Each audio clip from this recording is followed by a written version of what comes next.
Welcome to Cooking with Skinny and Minnie. I'm Chef Doug. And I'm Chuck Love. And today, Chuck, we're actually going to go ahead and make something for breakfast. You can have it for dinner. You can have it any time of the day. It's a great dish. You know what that is? What is it? Quiche.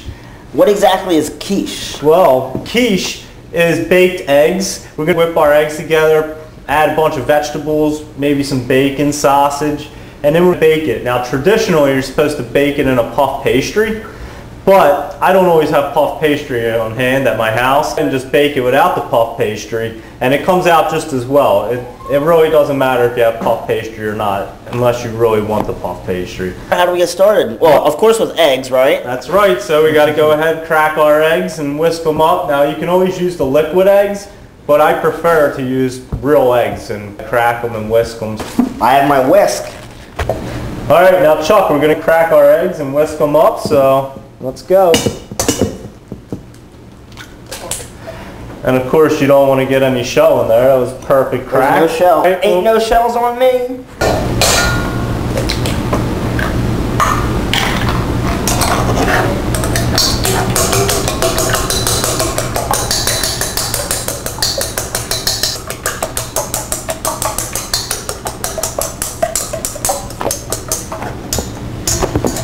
I'm good with the whisking. Now that I'm done whisking my half dozen eggs, are we going to go ahead and add some milk?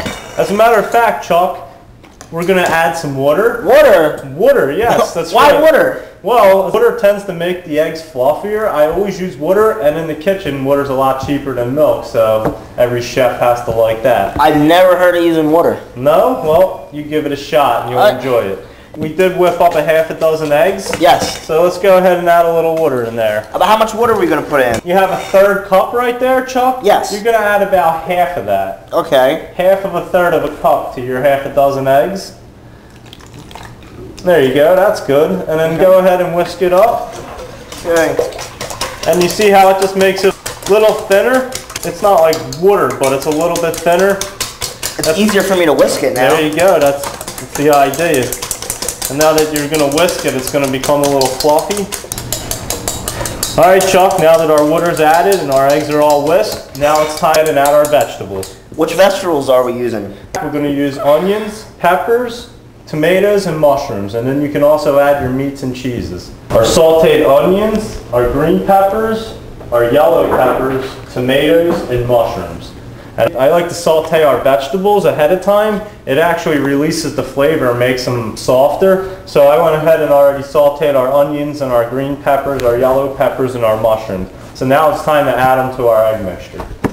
Now I'm going to add the sauteed onions.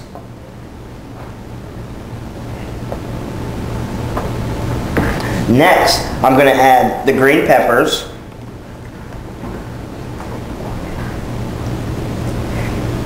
And now I'm going to add the yellow peppers. Is that orange or yellow?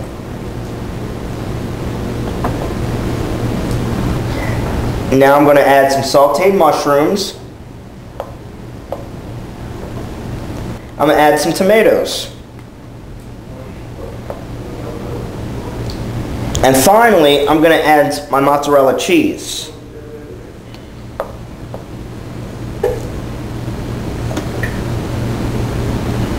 After all those ingredients, I have my vegetables, my cheese. You'd go add some cooked meat.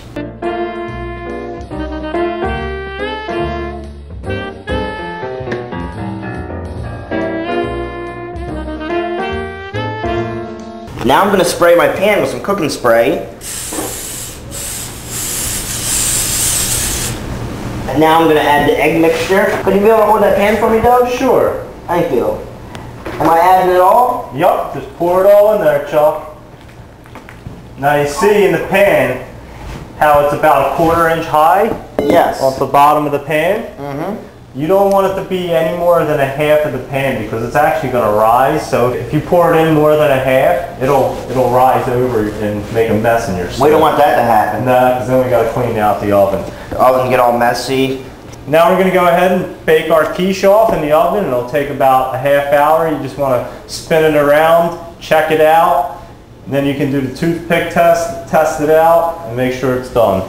And now it's time to put it in the oven. All right, Chuck, now our quiche is all finished, out the oven in front of you. I'm going to show you how we can test it to make sure we know it's done, cooked thoroughly. Now, there's a couple quick tests that you can do. First, you put your hand on it and you can feel it. It's nice and firm. Go ahead. Feel it doesn't lash down, it doesn't feel liquidy. Yeah. Also, if you take the side of it and move it side to side, you see there's no liquid moving around, so that also, it's nice and firm. Yeah. The last test, you take a toothpick. You dip a toothpick in there and it comes out just as you put it in there. There's no liquid on it. It's nice and dry. That's the toothpick test. See how you can poke that toothpick in any spot of the quiche and it'll come out dry every time. Yep, came out dry.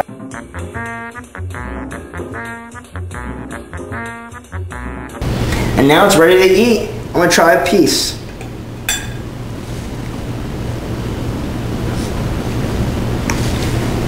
Tastes very good. Well, Chuck, I guess that wraps it up for our quiche. It looks great. You plated it up. I tasted it. It tastes really good. Little people approve. I'm looking forward to trying it. So I'm Chef Doug. And I'm Chuck Love. And we'll see you next time. See you later.